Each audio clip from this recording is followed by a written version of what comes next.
Aesthetics by Sharan Kumar Limbale.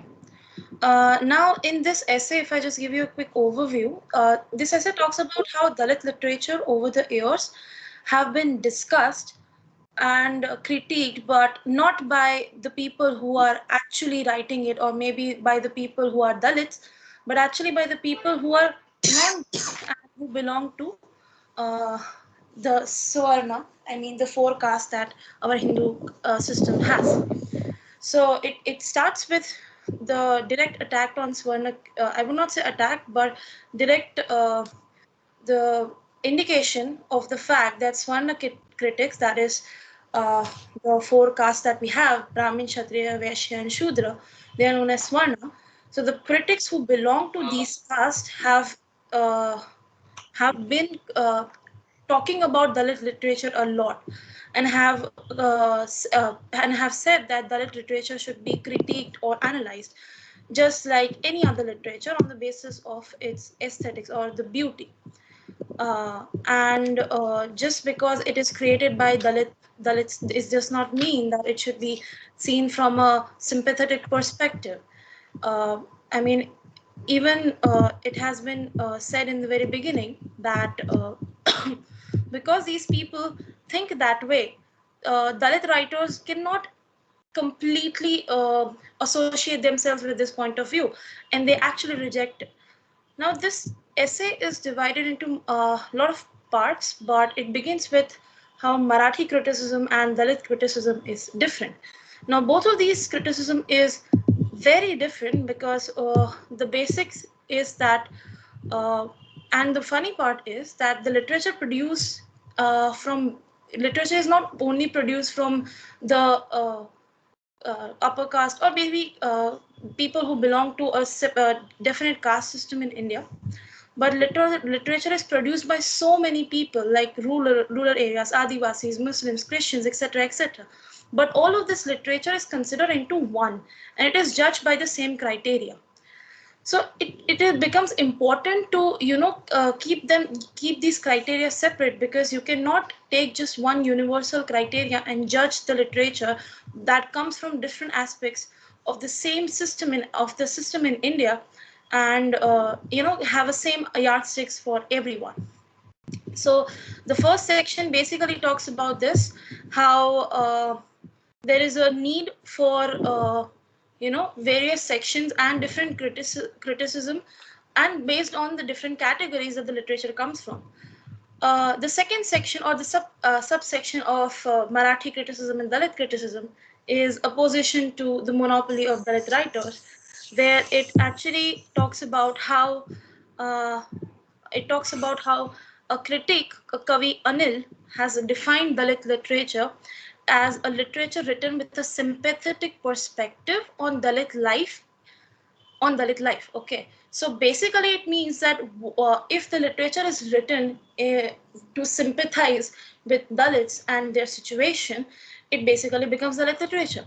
However, it has multiple meanings, and the basic meanings that it comes out, that it basically means that people who belong to Dalit, who are Dalit, can write literature, but the people who are also non-Dalit and sympathize with them can also write it. Now, this, according to the writer, according to Sharan Kumar Malik, this does not make sense, because the people who have gone through the pains and sorrow of Dalits can express themselves, but people who have gone through this, who haven't gone through this and who have just seen it, or probably have done this in their life as well, cannot just imagine the pain and sorrow that Dalits go through and write about it.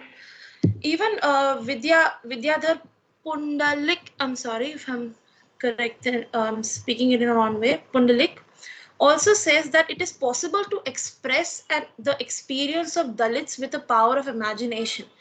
Now, the writer of this essay simply asks a few questions, and it also makes us think how how can how will a non-Dalit write about the experience of Dalits with the power of their imagination? How will they feel the anger rising in the hearts of untouchables on the basis of their helpless imagination? So, imagination does not, just because you can imagine does not necessarily mean that you can completely justify the meaning that a literature written by Dalit it has to say. So, and people have also said that a Swarna can easily write Dalit literature, which is something that the writer of this essay does not agree with. Um, Yeah, because yes, there was this sentence by there was this quote by M.S. Patil that has been included in this section, which basically means that being Dalit is significant because it gives distinct shape to consciousness, which is absolutely true. If you are non-Dalit, then your consciousness and the way you are actually the way you come into a being is different. However, being a Dalit is completely different experience, and if you are writing your own literature, that will be the best way to present Dalit literature. Now, according to like Swarna critics have also had a say in the analysis of Dalit literature, and they have also uh, criticized Dalit literature. According to Swarna critics, Dalit literature is believed Dalit writers believe that Dalit literature is a movement, and where while you're writing these things, you'll be able to, express your sorrow in words and express what you have gone through in words. Now, if the reader uh, is unable to understand or maybe unable to achieve the sorrow that the particular text is trying to convey, then the whole link between the writer and the reader is just disturbed. Because if if the literature that has been presented and the reader that is reading, if he or she has a common ground, then the reader and the writer can basically connect. So the literature based on the life of Dalit is like when a Dalit is, for example, if a Dalit is writing something, he or she would think that my literature is my life and I write for humanity. And so then how can you take this piece of literature and completely consider this and analyze it in a purely aesthetic way?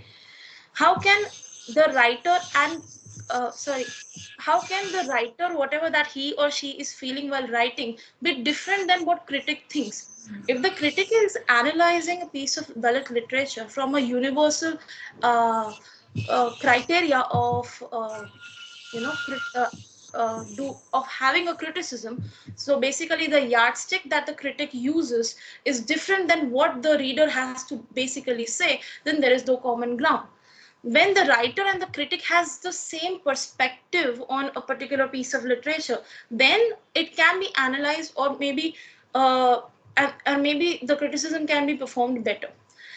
The subsection of this section also talks about the artistic standards, like how a particular piece of literature is judged on the basis of aesthetics. No, now a piece of literature can provide immense pleasure. At the same time, a piece of literature can also provide immense pain. It's just a way of looking at things. And it is necessary that we step away from the traditional way of looking at things and using the traditional critical theories to judge a piece of literature. We have to have a different way of looking at things. We cannot just judge everything that we have with the same yardstick. If the literature is growing and if literature is expanding, it is necessary for the criticism to expand as well. It is important that the criticism also changes over a period of time according to how things are in perspective, and the criticism should be um, according to what the writer is also thinking. So the perspective should, if the perspective is same, then it will be better. And also um, uh, yeah, so also the act, so basically the two trends are identified if we talk about criticism in Dalit literature. First is that Dalit literature should be criticized on the basis of universal standards, and a lot of critics have said that like Dalit literature uh, should be sorry, Dalit literature should be read like any other literature. However, others believe that Dalits have a different problem altogether. You cannot just put the same yardstick everywhere, and you cannot just criticize it from that point of view. So yeah, this section discusses about that. um, Then then comes the next section where it has been talked about the nature of criticism of Dalit literature by Savarna critics. So Savarna criticism and Dalit literature, sorry, Dalit criticism is way too different. Like the way people, sorry, the way Savarna see a particular piece of literature, or especially Dalit literature, ideally speaking, they would feel that any good literature is should win the test of time, and with this is not the case, because the people, and if Dalit literature is analyzed from a Dalit perspective, then it would come out to be in a better shape. Initially, it has been discussed how all of these rural areas and rural literature has been coming out, and it is getting momentum. Especially Dalit literature got a very quick momentum, but there are no critics to actually talk about it. The people who are analyzing it, the people who are actually performing the criticism, do not belong to these classes, do not belong to these areas. They don't understand what they go through.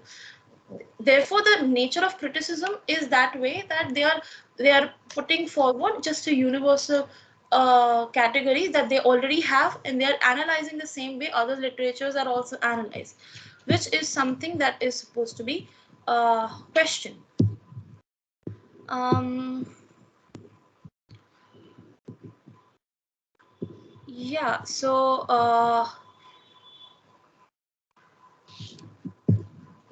and also if yeah, this is another part of this uh, essay, where the writer also talks about that even if you are having a fixed criteria about analyzing anything, it should not be mechanical.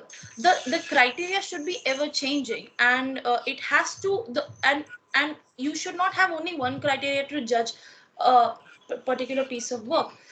We have studied a lot of ways that and a work is looked at different perspective. A genuine critic should look at the work and look at the different perspective that it can have, and then analyze to it. So yeah, and then nature. Then comes a section of nature of criticism of Dalit literature. Okay, sorry, we have been done with that. So next comes the section where there's a limitation of the criticism of the Dalit literature by Swarna critics. Now, as I said, the people who are actually talking about Dalit literature, who are actually performing the criticism of the same, are mostly non-Dalits. They are not Dalit by birth, so there are certain limitations. And the writer says that there are mainly two kinds of Swarna critics who actually talk about the literature. The first is the adulatory criticism, and the second is the negative criticism. The adulatory criticism basically means that non-Dalit critics are praising Dalit literature. They are looking how it has, they're showing how it is revolutionary and how beautiful it is. But all of this resembles the pretense of a patron. It's basically sort of a superficial support. They're even though they're worshipping Dalit writers, but it's and they're also putting forward ideas and maybe guiding them, but all of these seems superficial because they have not never seen that, or maybe they have never gone through that. And the other kind of criticism is of course negative criticism, where non-Dalit writers have actually criticized Dalit literature. They have said that mostly Dalit literature is consists of autobiographies, and beyond that, there is nothing. When you write autobiography, you don't need a particular way or method of beautifying. It's just a direct record of what happened, and that's what Dalits are doing. People have also said that apart from their life, they have nothing else to say. They don't have the technique to, and they don't have the aesthetic capability to actually talk and actually create a good literature. So yeah, that's the negative part of the criticism that has been that has been coming out from non-Dalits.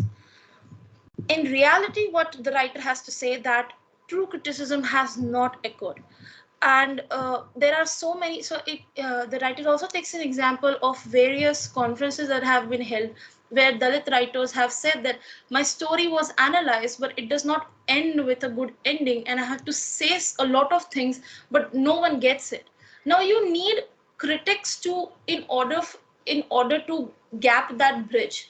Okay, so to fill that gap with a bridge, you need critics so that they look at this piece of literature and they try the readers so that they can connect with what is written. However, this is not happening because there aren't many Dalit critics. So and yeah, and even though it's surprising to see that Dalit literature and basically Dalits are also condemned by being too volatile in their approach. They are very harsh, they are very upfront. To answer this, to answer this, the writer actually says, it actually quotes Ambedkar and says that how Ambedkar has said that no one has ever been you are claiming and you are accusing us of being volatile, of us being harsh, but no one has ever been polite before. And this is a case where it's important to get out of this people would never understand what Dalits have gone through, and it's important to come out with a bang because well, they have not been treated wisely before. So yeah, so this is what it all is about. And it comes to the last section of the whole essay, that is aesthetics of Dalit literature, where it has been discussed how uh, this how ideally speaking aesthetics was, if we look at how literature is perceived, it was about how pleasure it gives and how beautiful it is. But now Dalit literature is going to, it's the aesthetics of Dalit literature is very different from the conventional literature. Now the pleasure is not the aesthetic value. The aesthetic value is actually the pain and the sorrow, and now we have to identify the aesthetic value of Dalit literature as the pain and the sadness and the sorrow that people have gone through. And we have to look at the Dalit writers and their writing in this way. We have to create a different way of looking at things, and yeah, there has to be different aesthetics basically. And in middle they also talk about how rasa theory is also has been discussed if we talk about Dalit literature, that uh, Yadunand Thate, I'm sorry if I'm pronouncing it wrong, has actually said that out of the no ras that we should also have a 10th ras, which basically means revolt, or 11th ras, which means cry, so that Dalit literature can be looked from this perspective. Now, whether we should have that rasa or not, that's a different thing, but it's important, it's better, it's nice to see that people are looking at Dalit literature from a different perspective, which is completely different from from the conventional yardsticks that we've all had. So yeah, and the writer also talks about aesthetics of Dalit literature and Ambedkarism, where Ambedkar actually where he urges Dalit writers to propagate the Ambedkarian thought process, where you have to because where Dalit works is not basically accepted because it's beautiful or because it has affected a reader, but it is also accepted, or it is also a source of inspiration for a lot of other people to write, a lot of other people to understand, and the people or the Swarna critics or basically Swarnas can see where they stand now. So basically the whole uh, essay, it talks about how there is a need of different ways of looking at Dalit literature, how there has to be freedom as an aesthetic value, where you look at how one comes out of the freedom of the conventions, and you need more Dalit critics to talk about these things. And at the end, the writer talks about the standards of Dalit literature and how you know how can we set a standard, because people have also talked about how the literature is not beyond a certain point, and which is not which should not be the case, right? So at the end, the writer also talks about the standards of the literature, where he gives four standards: that artists must be motivated by their experience, artists must socialize their experience, artists' experience must have the strength to cross provincial boundaries, and artists' experience must seem relevant to all time. So the what the allegation that people have put, that Dalit literature does not stand the test of time, should be overcome. And artists, yes, they must be motivated by their experience, and there is a need to go out there and socialize, and their own literature should be crossing a lot of boundaries, especially the provincial boundaries. So yeah, this the overview of this essay is like that, and this is what I've understood. uh, that's it. Yes, so I think you can have questions, doubts about this. Any queries, anything that you have to ask?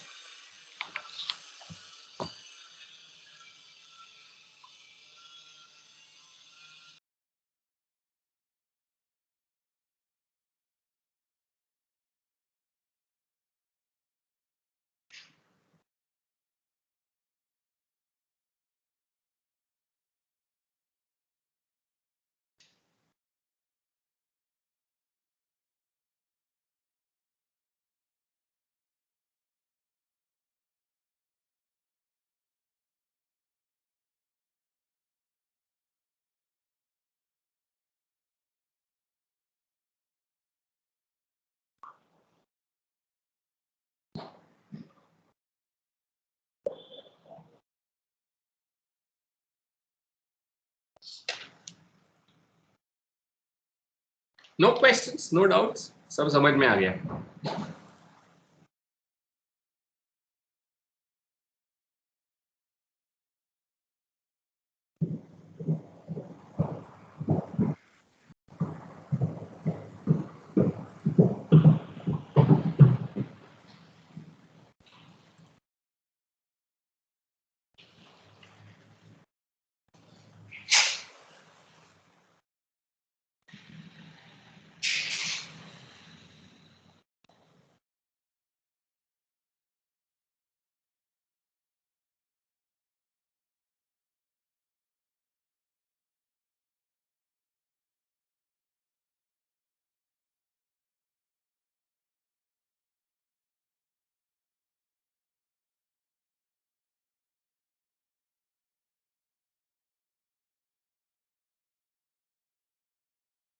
No questions or doubts.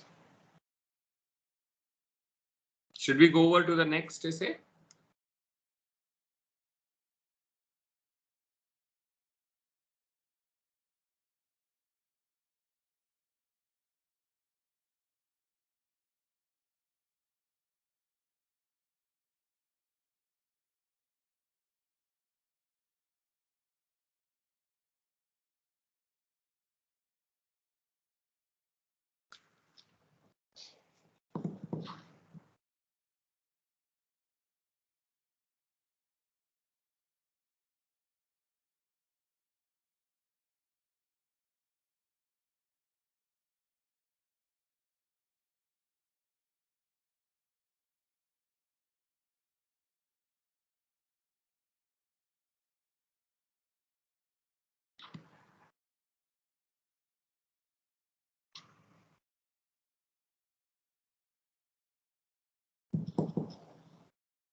Sir I just have one question.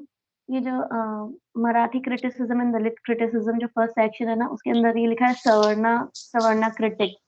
तो Hmm. बस उसका थोड़ा brief like what Savarna critics is actually about. Yes, क्योंकि Dehini. like this is a little new term for me. So Okay. Dehini. Sir, yes, sir. Okay, so Savarna means those who belongs to the four castes according to the Hindu caste system. So Brahmin, Kshatriya, Shudra, and Vaishya are the four castes that, and Dalit lie, I think, beyond these four castes. So Savarna critics basically means that the critics who are non-Dalits and who especially belong to these four categories have been talking about Dalit literature and criticizing or maybe performing a criticism. So yeah, that is what. okay, so like uh, it says कि Savarna critics do not consider Dalit literature to be a separate stream. So मतलब like Savarna critics don't talk about Dalit literature enough. Is that what she's like he's trying to say?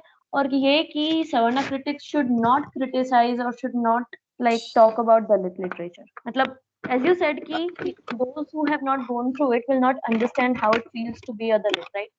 तो ये मतलब क्या as in what do they what are they trying to say कि they should consider it or they are not they will not understand Dalit criticism enough, Dalit literature enough, sorry.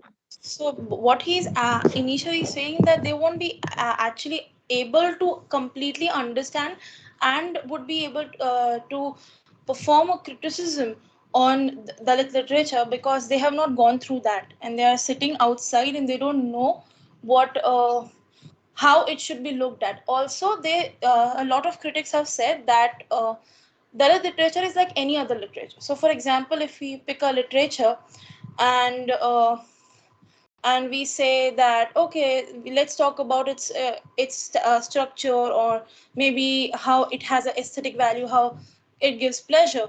So that's how it is usually analyzed. But what is the writer is saying that Dalit literature should not be analyzed just on the basis of, I mean, the typical literature that they are used to analyzing.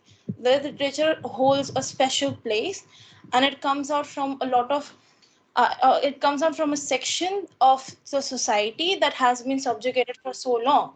So to look at this from a common yardstick or maybe a universal way of judging is wrong. There has to be a different way to analyze it. अरे but if he's saying कि Dalit literature should be like read or studied like any other literature and then he's saying that there has to be a different way to analyze it, like isn't it contradictory kind like type That's kind not of. what he's saying. He is saying that Savarna critics, the people who don't belong to who belong to the forecast, they are saying that Dalit literature should be considered as any kind of just as the common, just a literature. It should not be given a Oh. sympathetic value or a special place. That's what. Okay, okay. So Savarna critics are saying that it should be like it should be studied like any other literature, but he's saying that there has to be a different, like it has Yeah. to be analyzed differently. Okay, okay, okay.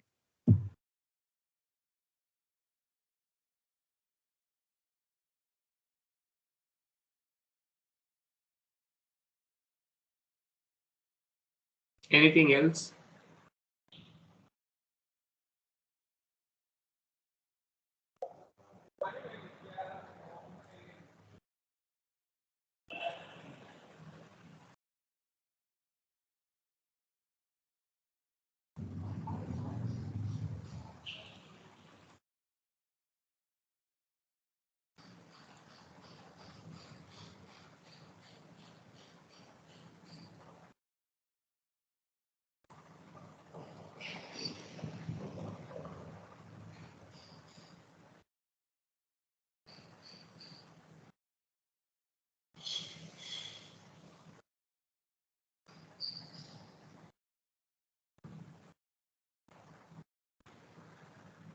एक last question तो नहीं, like there is just this doubt. Page number 114 पर there is this section aesthetics of Marathi literature.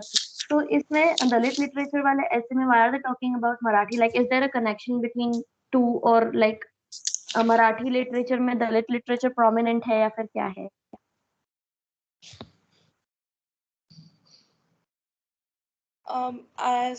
As far as I remember, actually Dalit literature prominently emerged from Maharashtra. So, and it quickly became a very quick movement, and people started noticing it, and it came out very quickly. So I think the Marathi critics were the very first one to actually encounter this change and this sudden uprising or uprisal of Dalit literature, and I think that is why this essay is specifically about Marathi critics. हाँ हाँ, I thought so, ऐसा ही कुछ होगा. Okay.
Uh, what do you mean by Dalit? Have you heard of this term before? Do you study something about Dalit elsewhere in your syllabus?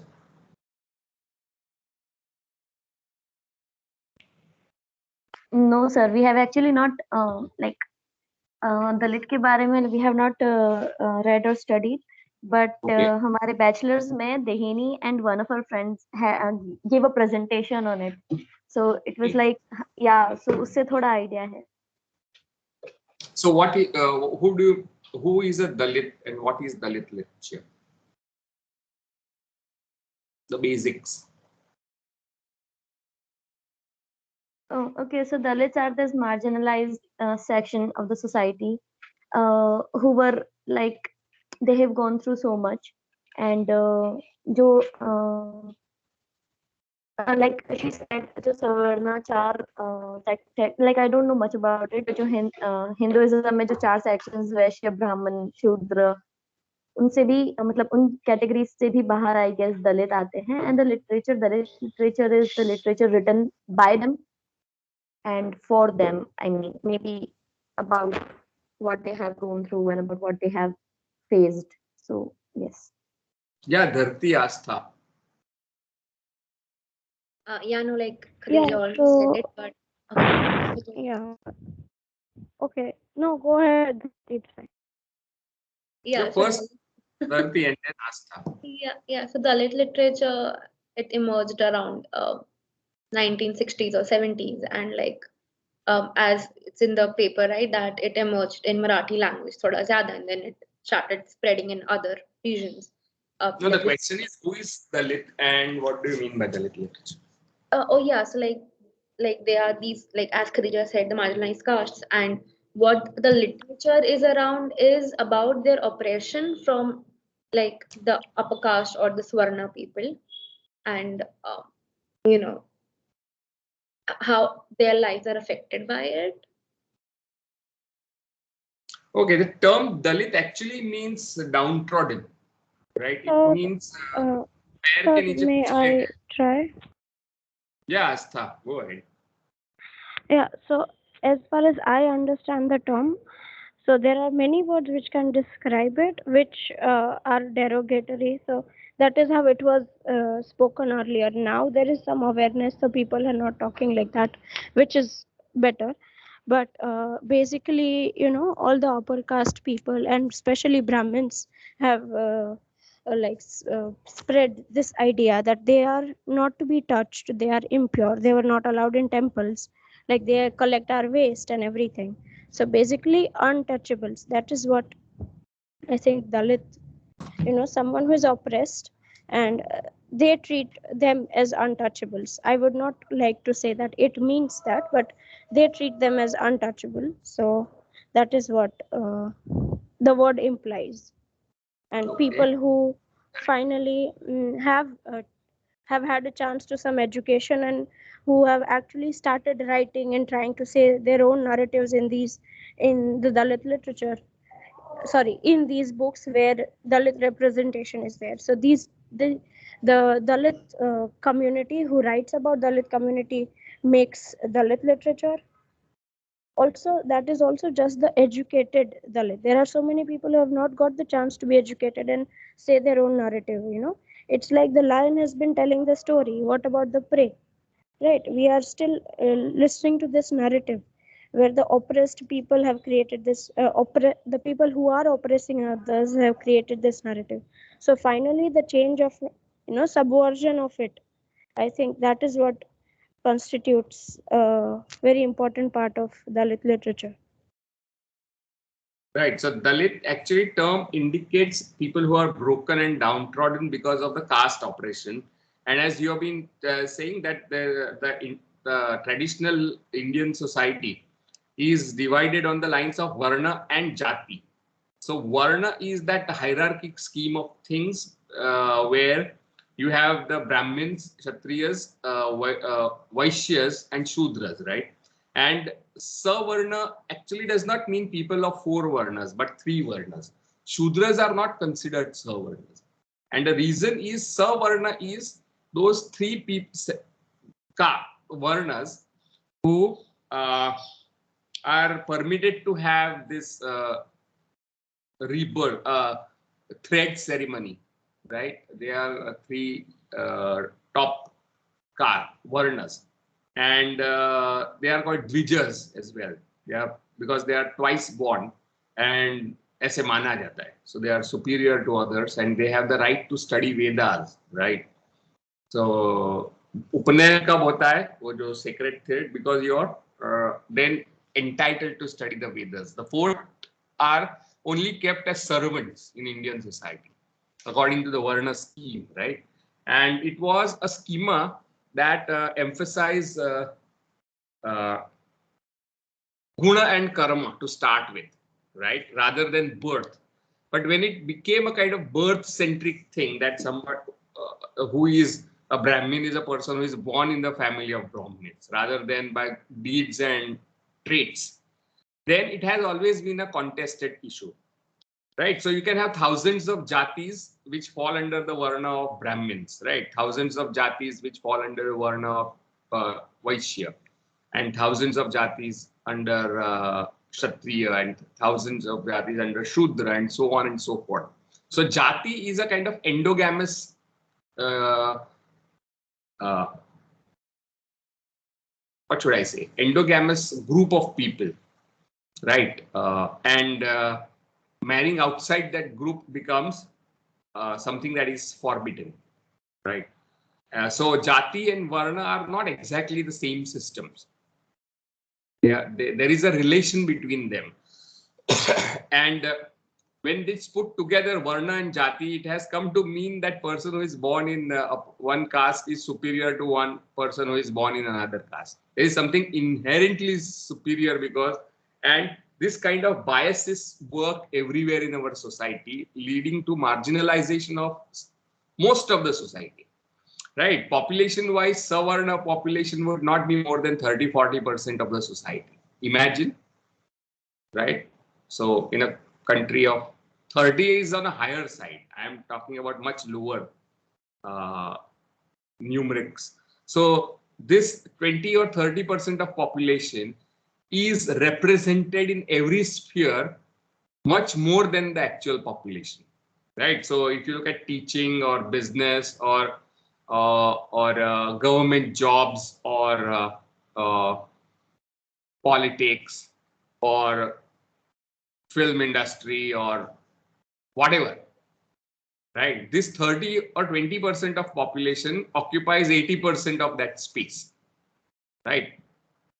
So 70% of Indian population does not find its place in this all these representational spaces, which means that this Savarna population is something like 30% or around that, which is representing itself in 70 or 80% in teaching, in uh, government jobs, in business, in entertainment industry, in media, in politics. 70 plus percent is occupied by 30% of population. So majority in Indian society is not a numerical majority, but majority of a particular section of society, Jati Varna, right? So that is the reality of our society. So Shudra would be the last traditional category of hierarchy, which composes of something called backward classes, right, by the government. So government of India, the state, has played a role in some developing a vocabulary to classify various castes. So it has a label called general category, which is 50%, right? But actual population of general category is 30%. Actually, जिसे आप general कहते हो ना, वो सवर्ण है और open कहते हो. It's not really open or general. It is closed. It's one of the most closed categories, right? And its real numerical is 30%, but it gets 50% of everything on paper. वहीं से ज्यादा हो जाए. And then you have other backward classes, which include the Shudras, right? Outside the first three Varnas, then you have the other backward classes, which are very often artisan classes, carpenters, various kinds of farming activities, various kinds of religious and performative practices. So this is the something called the other backward classes. And according to government reservation scheme, 27% is given to them. So 50% for open, 27% for other backward classes. And finally, you have two categories like scheduled caste and scheduled tribes. So scheduled caste consists of those castes which were stigmatized, branded as untouchables, right? So those castes which are considered by the majoritarian Savarna population as untouchables, right? And that is SC, scheduled caste. ST is scheduled tribes, right? So these are the different communities which traditionally lived in forests or in mountains, right? And they don't come into the urban spaces mostly. They come as laborers, right? Very often building construction laborers are STs, but they are the scheduled tribes. They were called Adivasis, right? So government vocabulary is this. That is the structure of Indian society according to the government classification. So what do you mean by Dalit? Dalit means those people who come from SC communities, but they have a certain political consciousness and enlightenment that is given by great Dalit leaders like Ambedkar or Phule and Periyar and many others, Rohidas, others. So these people are politically aware that their marginalization, oppression, deprivation is because of the Varna Jati system, right? They have been deprived of this thing. So this political awareness is important part of being a Dalit, right? So there is a difference in being SC and being Dalit. So person who is SC belongs to those categories, but is not informed by political consciousness that it was spread by Dr. Ambedkar and other thinkers. So Dalit is that. So this is what we mean by Dalit. And that comes in a contrast to categories like Harijan given by Gandhi. And it is now seen as a derogatory label because it is a kind of label given by a Savarna in a very condensating and pitying way. तो ये लोग हरिजन है तो आप लोग कौन रावण के जन हो गया? That is the question. So if they are Harijan, then who are you? You are not Harijans. So it's a kind of euphemistic, derogatory, condescending label which many Dalit thinkers rejected. Right? So they take this category of Dalit uh, to describe themselves. So the term Dalit stands for those people from SC castes who are uh, informed by Ambedkarite enlightenment, right? Enlightenment, you can say. So that political consciousness is at the heart of literature written by them. So Dalit literature is an expression of this political consciousness of people who are traditionally oppressed, marginalized, deprived by Indian society for thousands of years, right? And this expression of this political consciousness takes up multiple forms, right? Autobiography, short story, novels, poetry, use of myths, plays, and so on. So that is what we mean by Dalit literature. But continuously there have been debates about who is a Dalit, right? And there were efforts made by certain Dalit thinkers to open up this category to include other sections of society which are downtrodden and uh, marginalized. So that is a kind of ongoing debates within Dalit. So should we call this literature Ambedkarite literature, or should we call it Dalit literature? And coming to the question of Maharashtra, right? Maharashtra is very important space for Dalit movement because Dr. B.R. Ambedkar, one of the biggest leaders of Dalit movement, was a Maharashtrian, right? And he uh, uh, he came from the community which was branded as untouchable, stigmatized as that, right? And most of his followers from his community by 1956 converted to Buddhism with Dr. Ambedkar. And that was a kind of sign of protest against the casteist Hindu society. So that is the history. And most of the writers come from that section very often, right? So in Maharashtra, you have these neo-Buddhists who are actually Dalits who have converted to Buddhism. Yeah, Khadija. So you are saying that Dalits converted to Buddhism, and that was like it was a part of their protest. So convert karna, how is that a part of the protest? I mean, if Because you are a Dalit and if the traditional Hindu society, right, did not consider these people as human beings, right? Consider the fact that people who clean toilets and drainages even today belong to the same community of people who have been doing it for thousands of years, right?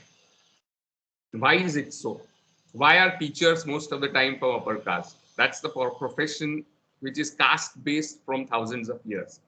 So even today, you find a persistence of caste-based professions, which does not allow the former stigmatized, branded, marginalized communities to find their own path to prosperity and equality and freedom.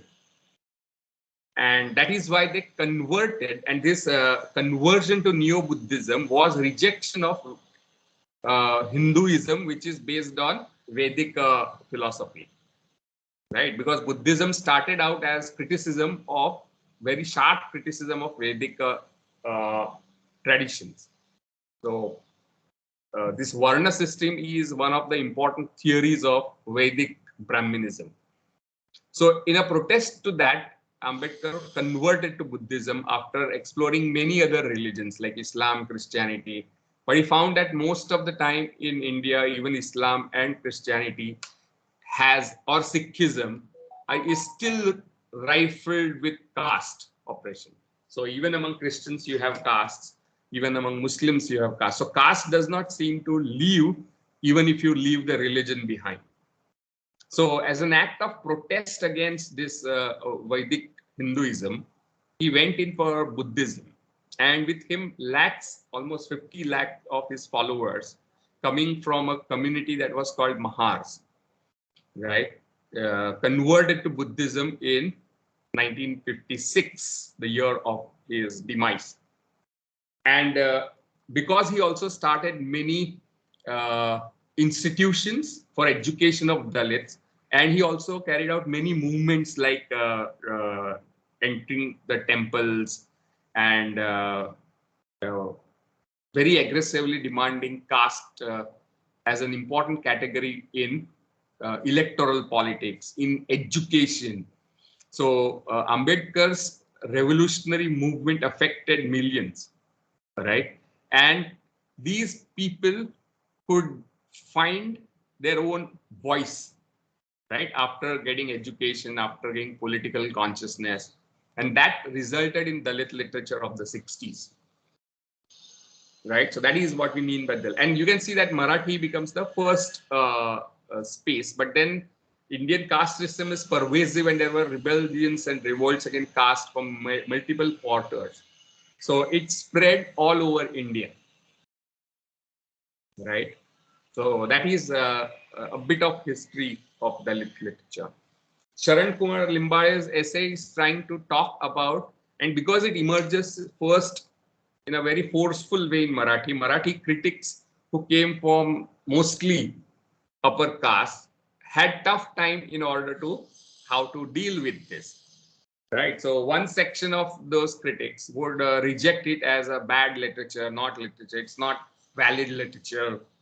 It does not have craftsmanship or merit in it. Right. The other section was a kind of condescending and generous enough to accommodate the literature, said nice things about it, promoted it, and so on. So that was the response of the upper caste literary critics towards Dalit literature. That is what Limbaye discusses. Right, and remember, this book is also in Marathi and it is in translation. It's a translated text, right? So connecting with our discussions yesterday about translation. Okay, and then the aesthetic, another reason why he talks about aesthetics is because aesthetics was a very popular subject in Maharashtra. Right from 1930s and 40s onwards, Marathi scholars and critics were almost obsessed with aesthetics. Right. So with intervention of Dalit literature, people had to rethink aesthetics. And this essay is one of the interventions in aesthetics. So can you think of something like Dalit aesthetic? Then he draws upon certain conventional theories of aesthetics like Rasa Siddhant that we discussed, and whether the existing Rasa Dhvani framework in Sanskrit or Western literary criticism in from that Indian critics use is adequate enough to handle this kind of literature of protest and assertion, right? So that is the question that he handles. So, and he lays down what are the basic philosophical and ethical, political basis of Dalit aesthetics by saying that it should be based in the Ambedkarite vision of equality, liberty, and fraternity, the ideas that are enshrined in Indian Constitution, which Dr. Ambedkar was one of the chief architects. Right. So the principles of Constitution have to be reflected in Dalit literature. Dalit literature can become Dalit literature only if they are grounded in these principles. And then he lays out all those ideas. So that is quick overview of Dalit literature, what we discussed. Anything else to say? Is it clear what we mean by Dalit literature and what?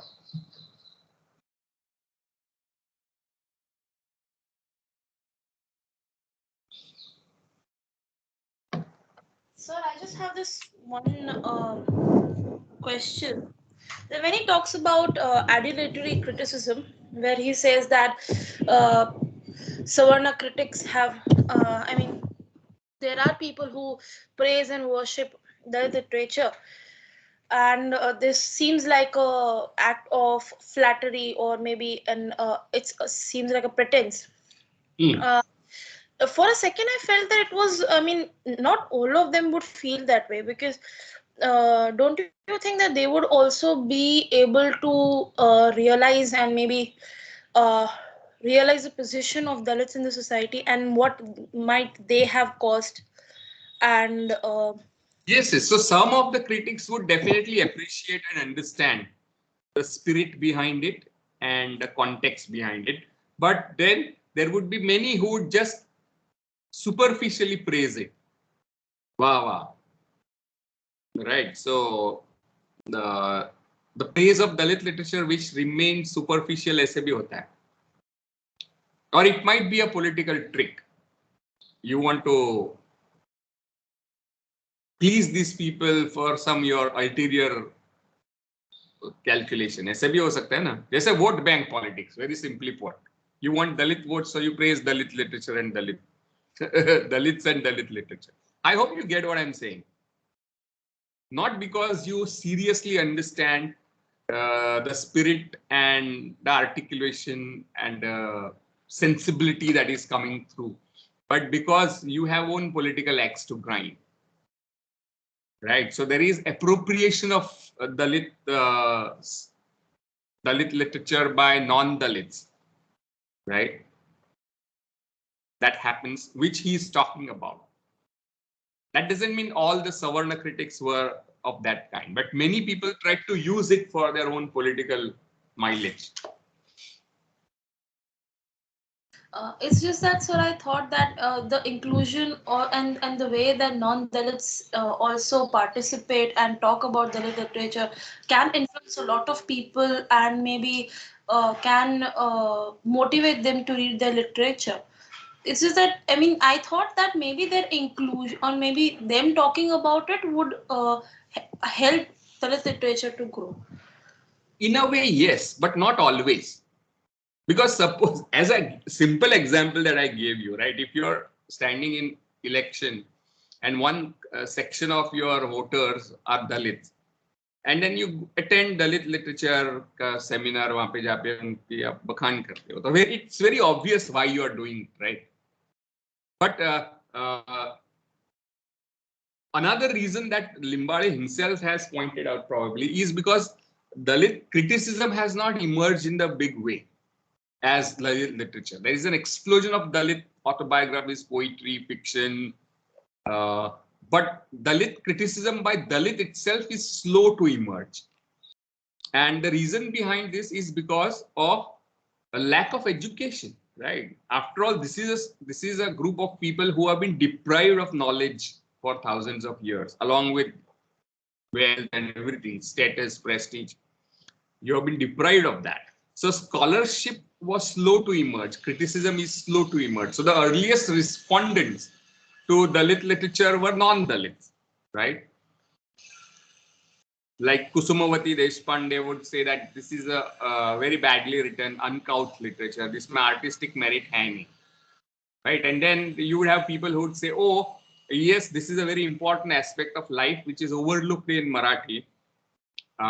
So it's good that it finds its articulation, and they welcomed this articulation of Dalit literature, the upper caste, because they thought that the life that was depicted in traditional Marathi literature was monopolized by the upper caste. And so they welcomed this as a kind of extension of horizons or extension of boundaries of what is represented in literature, right? But at the same time, Dalits themselves articulate, and I think who brought this up, Gramsci. I think Gramsci's kind of reference आता है about organic intellectuals, right? Something that we discussed last time about intellectuals who come from the same section of society. When we are discussing, I think one of the essays by Niranjana, Rushi and others were doing, right? So kind of intellectual subalterns speaking for themselves is something that was welcomed by the left, right? Up and left movement in India and Maharashtra was predominantly dominated by the upper castes. And their own theory was that caste जैसी कोई चीज होती नहीं है, class ही होता है, class कौन, because they were borrowing ideas from Marx and applying them to India. Now the problem is that Marxist theory does not know what is caste, right? So Indian Marxism was predominantly dominated by upper caste people who says that caste जैसी कोई चीज ही नहीं है. They were unwilling to accept caste identity as a valid political expression. And that's why, and even Ambedkar wrote a very famous essay called Marx and Buddha, where he pointed out how Buddhism is a superior form of a revolutionary philosophy compared to Marxism.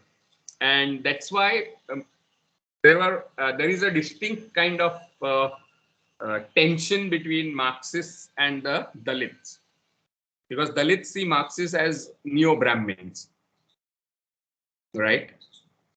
I'm sorry, Dalits see Marxists as neo-Brahmins, right? Because they are still upper caste. So even if they talk of labor and all that, Ambedkar was always suspicious. He says that class is about division of labor, while Varna Jati is about division of the laborer. Right. So there are areas of conflicts between Marxism and Dalit political articulation. And you find very strong and Ambedkar during the time of his death had a political party called Republican Party of India, which was completely faction ridden. It splintered into many factions. So by the time you reach late 60s and 70s, the new educated Dalit intellectuals and were extremely dissatisfied with Republican Party of India and its representation, right?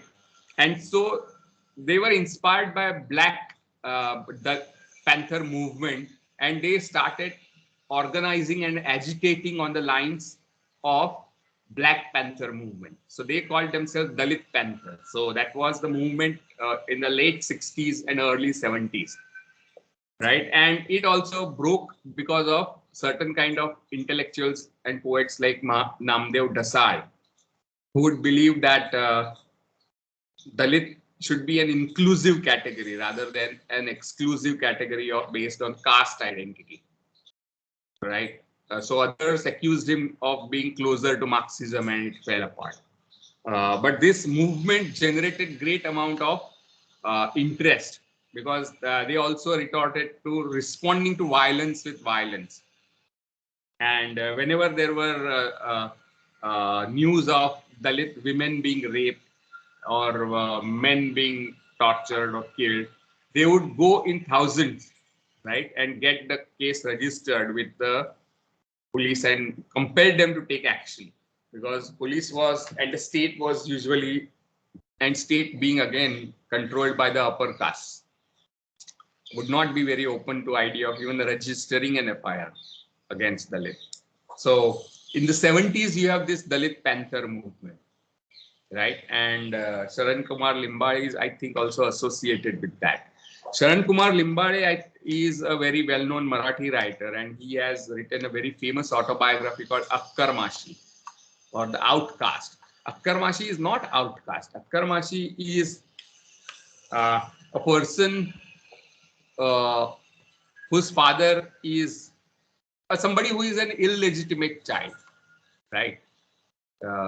So Sharan Kumar Limbai's mother belonged to lower caste people, and his father was an upper caste person, and he was illegitimate child. So he talks about that in his autobiography called Akkar Mashi, right? So Dalit literature predominantly came about through autobiographies. You have Baluta by Daya Pawar, again translated in English. So if you go to Google, you'll find many of these things.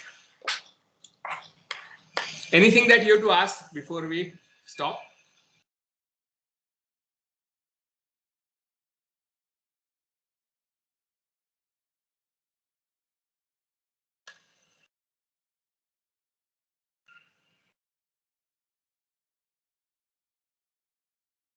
Okay, so Dharti is ready with her presentation, right? Should we have this presentation after a break of 5-10 minutes, Dharti, or you want to do it right away? Sir, after the break would be good. Okay, so let's take break for 5 minutes, 10 minutes. कितने बजे? वो quarter to 2 मिलते हैं. Okay. अभी 1:30 बजा है. 15 minute का break. Yeah, works. And you and Khadija are going to talk about ancient Tamil poetics, right? Okay.